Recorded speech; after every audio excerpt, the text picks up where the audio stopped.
Hello everyone, কেমন আছেন সবাই? আমি দীপান্বিতা। আমার আরও একটি নতুন ভিডিওতে আপনাদের সবাইকে স্বাগত জানাচ্ছি।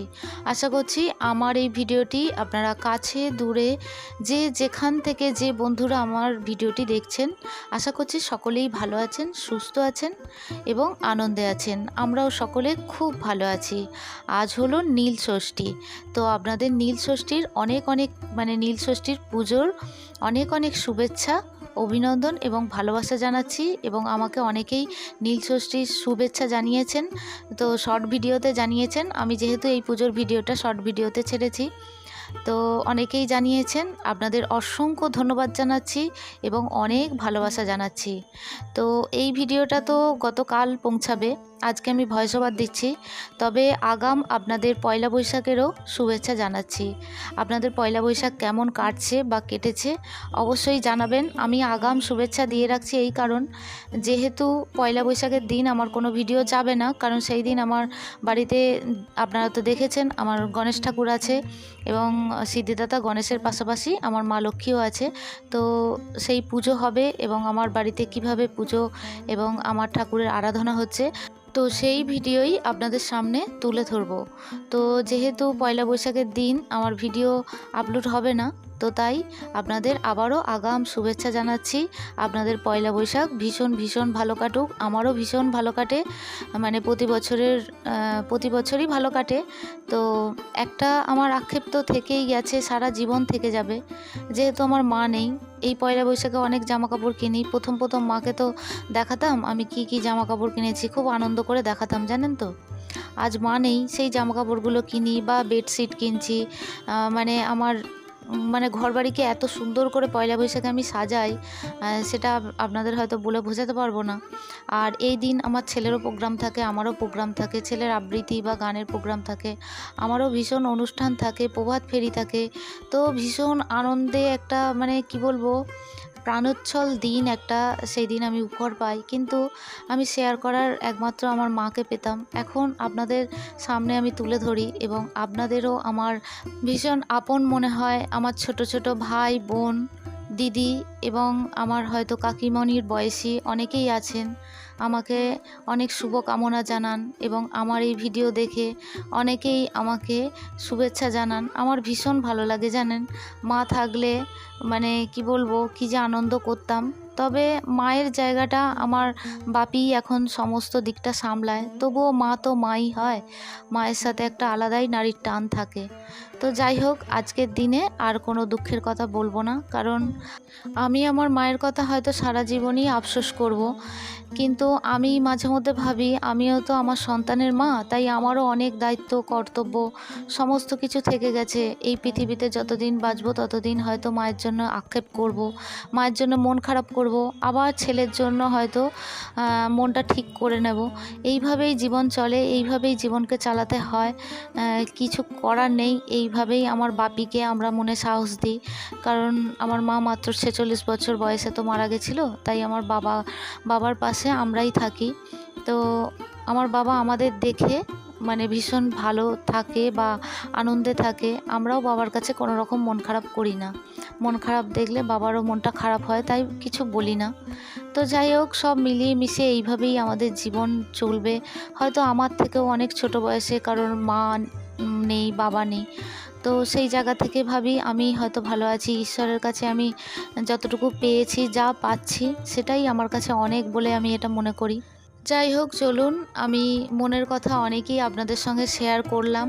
তবে কথা বলতে বলতে অনেক সময়ের সাথে সাথে অনেক কথা মনে পড়ে যায়, জানেন তো। সেরকম তো শেয়ার কাউকে করি না। আর ছেলেকে বলার মতো তার বয়সও হয়নি যে তাকে একটু মন খারাপ হলে বা আমি আনন্দ পেলে তো ওর আনন্দটাই নেওয়ার চেষ্টা করি। আমি তো মা, তো তাই তাকে আর আমার মন খারাপের কথা বলে তার মনটা বিষণ্ণতায় ভরে দিতে চাই না। তো আরও বড় হোক, হয়তো বড় হলেও হয়তো এইসব কথা আর শেয়ার করতে পারবো না। নিজের মনের কথা মনের মধ্যেই থেকে যায়। তো যাই হোক, মনটাকে তো ভালো করার জন্য পুজো করি এবং একটু বাইরেও বেরোই মাঝে মধ্যে। তো চলুন আমার শিব ঠাকুরকে আমি স্নান করাবো, আজকে পঞ্চামৃত দিয়ে স্নান করাবো জানেন তো। আর সমস্ত ঘরোয়া পদ্ধতিতে আমি কিভাবে পুজো করছি সেটাই আপনাদের সামনে আমি তুলে ধরছি। আমার নীল ষষ্ঠীর ব্রত কথা আমি কিভাবে আমি মানে নীল ষষ্ঠীর পুজো করি, তো মানে বাড়িতেই কিভাবে করি সেটাই আপনাদের সঙ্গে তুলে ধরছি আজকের ভিডিওতে। তো আশা করছি সম্পূর্ণ ভিডিওটা আপনারা দেখবেন এবং ভিডিওটি আপনাদের ভালো লাগবে। তো চলুন আমি পঞ্চামৃতের জন্য যেগুলো রেডি করেছিলাম, প্রথমে কাঁচা দুধ নিলাম, তার মধ্যে দিলাম একটু শর্করা, তারপরে দিলাম একটু টক দই, ঘি, মধু দিয়ে আমি আমার বাবা ভোলানাথকে স্নান করিয়ে নিচ্ছি এবং স্নান করাবার সময় বলছি ওং নমঃ শিবায়, ওং নমঃ শিবায়, ওং নমঃ শিবায় বলে বাবাকে স্নান করিয়ে নিলাম। এরপর আমি গঙ্গা জল নিয়ে নিয়েছি, তার মধ্যে একটু কুচনো ফুল দিচ্ছি, দিয়ে বাবাকে আবারও পরিষ্কার পরিচ্ছন্ন জল দিয়ে আমি স্নান করিয়ে নিচ্ছি। তারপরে বাবাকে আমি যে পাথরের বাটিটাতে বসাই তার উপরে ওম এঁকে বাবাকে বসিয়ে দেবো। আপনাদের তো বলাই হলো না, প্রথমে আমি একটা বেলপাতা নিয়েছি। এই দিন বেলপাতা দিয়ে পুজো দিলে বাবা ভীষণ সন্তুষ্ট হয়। তো বিশেষ বিশেষ দিনে আমি চেষ্টা করি বেলপাতা যাতে দোকানে বলে রাখি যে আমাকে অবশ্যই বেলপাতা দেবেন। তবে আমাদের এখানে তো জানেন আমি আগেই বলেছি যে সব সময় আমসর বেলপাতা এগুলো না বলে দিয়ে আসলে দোকানে তো দেয়ই না, আবার দিলেও সেটা দুটো পাতা থাকে, বেলপাতার 3টে পাতা পাওয়া যায় না, এই হচ্ছে অবস্থা জানেন তো। তো যাই হোক, বাবা ভোলানাথকে স্নান করিয়ে নিলাম এবং আপনারা তো দেখলেন আমি যে চন্দনটা কিনেছিলাম না, এত ভালো চন্দন, অষ্টগন্ধা চন্দন, তো কেশর চন্দনের থেকেও খুব সুন্দর জানেন তো, এত সুন্দর খুলতে গন্ধটা ছাড়ছিল যে আপনাদের কি বলবো। আপনারা যারা ইউজ করেন আপনারা তো জানেন, আর যারা ইউজ করেন না তো তাদের জন্য বলবো অষ্টগন্ধা চন্দন কিন্তু ভীষণ ভালো, কত সুন্দর গন্ধ ছাড়ছে। তো আমি জানেন তো সেই বাটিটা যেটা কিনেছিলাম, বাটি বলতে ওই বক্স টাইপের যে বাটিটা স্টিলের কিনেছিলাম, তার মধ্যেই আমি খানিকটা অষ্টগন্ধা চন্দন গুলে নিয়েছিলাম। আর এটা অনলাইনে কিনেছিলাম। তো আজকে যেহেতু একটা শুভ দিন, তো তাই মনে হলো যে আজকে আমি বাড়িতে যে ধূপ রেডি করেছিলাম সেই ধূপটাই আজকে জ্বালিয়ে নিই। তো ওর মধ্যে একটা আমি সেই স্টিলের বাটি কিনেছিলাম সেটা দিয়ে দিলাম, কারণ কালো দাগ হলে ওটা সহজেই উঠে যাবে, বাটিটা আমি ধুয়ে নিতে পারবো। তো যাই হোক, তো তার মধ্যে দিলাম। তো আজকে এটা ইউজ করছি, আমার ভীষণ ভালো লাগছে, যেহেতু কিনেছি সেই থেকে আর ইউজ করা হয়নি, যেই থেকে কিনেছিলাম বাবুর পরীক্ষা চলছিল তারপরে আর ব্যবহার করা হয়নি। আজ যেহেতু বিশেষ দিন নীল ষষ্ঠী, তো আজকের দিনেই মনে হলো, ভেবেছিলাম পয়লা বৈশাখে ব্যবহার করব, যে বার করব, তো আজকে মনে হলো যে থাক, পয়লা বৈশাখে আবারও নতুন করে কিছু করা যাবে আর নতুন কিছু কেনা যাবে। তো তাই আজকে আমি এটা ব্যবহার করলাম। আর এদিকে পঞ্চপ্রদীপটাও রেডি করে নিয়েছি আর দুটো মোমবাতি নিলাম। তবে আপনারা অনেকেই হয়তো জানেন যে যার বাড়িতে মানে সন্তান যদি দুটো থাকে দুটো বাতি জ্বালাতে হয়, আর কারোর একটা সন্তান থাকলেই নীল ষষ্ঠীতে বলে এটা যে একটা বাতি জ্বালাতে হয়। তবে জানেন তো, আমি আমার শাশুড়ি মা তো দেনই, মানে বাতি জ্বালান এই নীল ষষ্ঠীতে, কিন্তু তবুও আমি আমার হাজব্যান্ডের জন্য একটা বাতি জ্বালাই, আমার মনের সন্তুষ্টির জন্য জানেন তো, আর কিছু নয়। এটা আমার একদম ব্যক্তিগত মতামত, মানে আমি নিজের ইচ্ছাতেই এটা করি, এটা আমাকে কেউ বলেনি। আর আমার ছেলের জন্য তো আমি একটা বাতি জ্বালাই, মানে মোট দুটো বাতি আমি আজ নীল ষষ্ঠীর দিনে আমি জ্বালাই। তো চলুন, অষ্টগন্ধা চন্দন দিয়ে আমার বাবা ভোলানাথকে আমি তিলক পরিয়ে দিলাম। আর আপনারা আমার বেদিটা কি দেখতে পাচ্ছেন, যে আমার কিছু চেঞ্জ কি আপনারা লক্ষ্য করছেন? তো আমার বেদিটায় আমি নতুন বস্ত্র আজকে পেতে দিয়েছি। আপনাদের তো দেখিয়েইছিলাম যে ভিডিওতে, যে আমি কি কি কিনেছিলাম সেই কেনাকাটার ভিডিওতে এই কাপড়টা আমি দেখিয়েছিলাম। আর এটা আমার ছেলের পছন্দ ছিল জানেন তো। তো আমার ছেলের পছন্দটা এত ভালো যে কি বলবো, আমার নিজের ভালো লাগছে যে আমি বেদিটা কিভাবে পরিষ্কার পরিচ্ছন্ন করলাম জানেন, এই ভিডিওর মধ্যে ইনক্লুড করলাম না, কারণ ভিডিওটা অনেক বড় হয়ে যাবে। আর বেদিটা কেমন লাগছে আপনারা অবশ্যই কিন্তু জানাবেন। আর কিছু কিছু ঠাকুরের জায়গাও কিন্তু আমি পরিবর্তন করেছি, আপনারা হয়তো লক্ষ্য করবেন। আমি সম্পূর্ণ ভিডিওটা আপনাদের সামনে তুলে ধরছি এবং আমি দূর থেকে দেখাবো আমার কোন ঠাকুরকে আমি কোথায় জায়গা পরিবর্তন করে রেখেছি। তো কেমন লাগছে আপনারা কিন্তু অবশ্যই ভিডিওর মাধ্যমে জানাবেন। তবে আজকের ভিডিওতে আমি কোনো রকম কমেন্ট পড়ছি না, পরবর্তী ভিডিওতে আপনাদের সমস্ত কমেন্ট কিন্তু আমি পড়ব। তবে আপনারা যারা যারা কমেন্ট করেছেন আমার অনেক অনেক অনেক ভালোবাসা নেবেন এবং আপনাদের আবারও আমি অসংখ্য ধন্যবাদ জানাবো যে আপনারা আমাকে এত সুন্দর সুন্দর কমেন্ট করেছেন। তো চলুন এবারে আমি বেলপাতা দিলাম এবং বেলপাতার মধ্যে কেশর চন্দন দিয়ে আমার বাবার পায়ে অর্পণ করলাম, আমার শিব মূর্তিতেও দিলাম এবং আমার শিবলিঙ্গতেও দিলাম। দিয়ে আমার ছাদ বাগানে কলকে ফুল হয়েছিল, তো আমার ছোট্ট শিবলিঙ্গর মধ্যে আমি কিন্তু আকন্দ ফুল দিয়েছি, জানেন তো। মালা দিইনি, যেহেতু মালা দিলে জানেন তো আমার যেহেতু ছোট্ট ঠাকুর, তো তার মধ্যে আমি তাই বেলপাতা দিয়েছি, তাই আর আজকে মালা দিইনি, তাই আকন্দ ফুল দিয়ে দিলাম। আর আমার শিব মূর্তিতে আমি আকন্দ ফুলের মালা দিলাম। আর দেখুন আমি দুটো বাতি জ্বালিয়েছি আজকের দিনে, আপনারা তো সকলেই জানেন।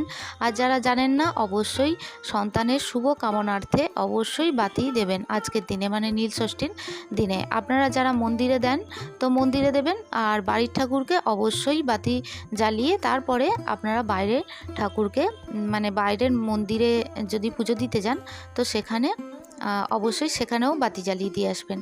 তো আমাদের সংসারের সুখ শান্তি সমৃদ্ধি এবং শ্রীবৃদ্ধির জন্য আমি ঠাকুরের মাথায় একটু অখণ্ড চাল ছড়িয়ে দিলাম। এগুলো বিশেষ বিশেষ দিনে অবশ্যই আমি করি। তো আপনাদেরও বলবো যে অখণ্ড চাল আমার বাবা ভোলানাথের মাথায় আমি 3বার দিয়েছি। তো সেটা আর ভিডিও ক্লিপিংয়ের মধ্যে ধরা হলো না, আমি একবারই দিয়েছি, সেটাই ক্লিপিংয়ের মধ্যে আমি দিলাম। তো আপনারা অবশ্যই সংসারে যাতে আমাদের অন্ন কষ্ট না হয় তার জন্য বাবা ভোলানাথের মাথায় একটু অখণ্ড চাল নিবেদন করলাম। তো এরপর আমার সিদ্ধিদাতা গণেশকে আমি একটু সাজিয়ে নিচ্ছি এবং আমার সকল ঠাকুরকেও আমি এইভাবে পুজো করে নেব। এবং আপনাদের সামনে থেকে আমার বাবা ভোলানাথকে কেমন লাগছে একবার ক্লোজভাবে দেখিয়ে দিলাম। আপনারা অবশ্যই জানাবেন আমার বাবা ভোলানাথকে কেমন লাগছে। আর জায়গাটা যেহেতু পরিবর্তন করেছি, অবশ্যই জানাবেন যে কেমন লাগছে জায়গা পরিবর্তন করতে, এবং আমার বাবা ভোলানাথকে সাজাতেও কেমন লাগছে সেটাও আপনারা জানাবেন। এরপর চলুন মা লক্ষ্মীকে আমি একটা লাল জবা দিয়ে দিলাম এবং আমি আমার ফুল যেহেতু আমি সকালেই কিনে এনেছিলাম সেই ফুল দিয়ে আমি সুন্দর করে ঘটির জায়গাটা সাজিয়ে দিলাম এবং মা লক্ষ্মীর ঘটে জল দিয়ে দিলাম। তো আপনারা হয়তো বুঝতে পাচ্ছেন যে আমি জায়গা পরিবর্তন বলতে দেখতেই পাচ্ছেন যে আমার কৃষ্ণসোনা হনুমানজি এবং নারায়ণদেব যেখানেই ছিলেন সেখানেই রেখেছি, কারণ মা লক্ষ্মীর পাশে নারায়ণ ছাড়া হবে না, তো তাই মা লক্ষ্মী পাশে আমি নারায়ণদেবকে রেখেছি এবং সিদ্ধিদাতা গণেশকে তো রাখতেই হবে, তো রেখেছি। আর লোকনাথ বাবা যেখানে ছিল সেখানেই রেখেছি, শুধু আমার কৃষ্ণসোনা এবং হনুমানজির জায়গা পরিবর্তন করেছি এবং ওইদিকে বাবা ভোলানাথকে আমি ওই সাইডে, মানে আমার ডান দিকে হয় তো ডান দিকে করে দিয়েছি। দিয়ে আমি সুন্দর করে বেদিটা সাজিয়ে দিচ্ছি। আর বেদির কাপড়টা দিতে আমার এত ভালো লাগছে, আমি জানি না আপনাদের কেমন লাগছে। এই মুহূর্তে যারা আমার ভিডিওটি দেখছেন প্লিজ একটা লাইক করে দেবেন, ভিডিওটি ভালো লাগলে একটু শেয়ার করে দেবেন। আর ভিডিওর কোনো কিছু অংশ যদি আরও একটু বেশি ভালো লেগে থাকে তাহলে আমাকে কমেন্ট সেকশানের মাধ্যমে অবশ্যই জানাবেন। আর এই ধরনের পুজোর ভিডিও যদি আপনারা পছন্দ করেন চাইলে আমার চ্যানেলটি সাবস্ক্রাইব করে আমার পাশে থাকতে পারেন। অলরেডি যারা আমার চ্যানেলটি সাবস্ক্রাইব করছেন বা করে রেখেছেন তাদের জন্য জানাই অসংখ্য ধন্যবাদ এবং অনেক ভালোবাসা। তো এই দিনকে আপনারা চেষ্টা করবেন যে একটা গোটা ফল বাবা ভোলানাথকে দেওয়ার।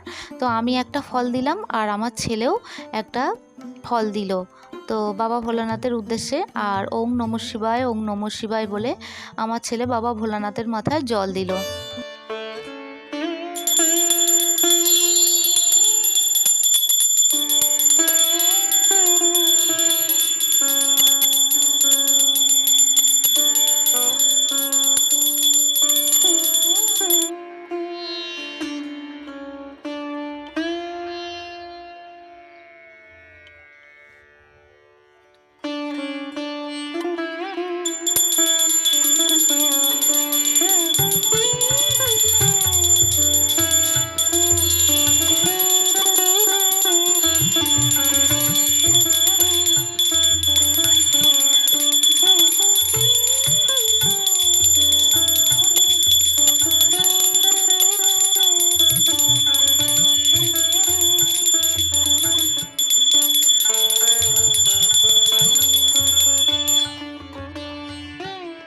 তো আজকের ভিডিওটি আরতির মাধ্যমেই আমি ভিডিওটি শেষ করছি।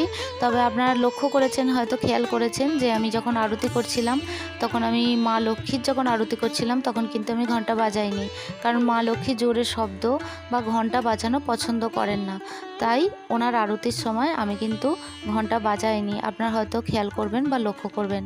তো আজকের ভিডিওটি এই পর্যন্ত রাখছি। দেখা হচ্ছে আপনাদের সঙ্গে পরবর্তী ভিডিওতে। ততক্ষণের জন্য আপনারা সবাই ভালো থাকবেন, সুস্থ থাকবেন, আর ভিডিওটি কেমন লাগলো তা অবশ্যই জানাবেন। আজকের মতো আসি, টাটা। দেখা হচ্ছে পরবর্তী ভিডিওতে।